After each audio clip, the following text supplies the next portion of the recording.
Өткөн жылдын резонанс жараткан окуяларынын бири Краснодардан чыккан ганнибалдардын үй-бүлөсү болгон. РИА Новости басылмасы билдиргендей, Дмитрий Бакшеевдин баш коргоо чарасы өзгөртүлгөн.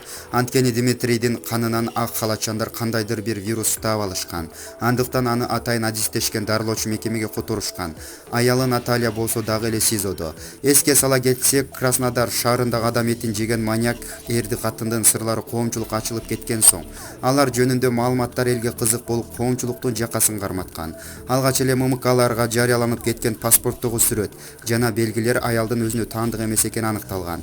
Ал паспорт 35 жаштагы Еленага таандык болгон. Адам жегич үй-бүлө ишенимге кирген соң, Еленаны уктатып, андан кийин өлтүрүп этин жеп коюшкан жана паспортун аялы өзүнө алып калган.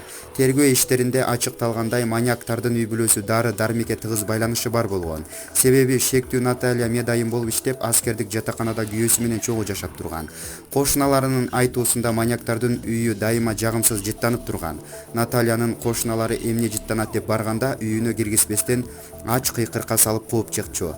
Краснодардын кылмыш жаза аткаруу боюнча комитети окуя жөнүндө 20 жылдан бери адамдардын этин жеп уурдап жүргөнүн так маалымат деп билдирген.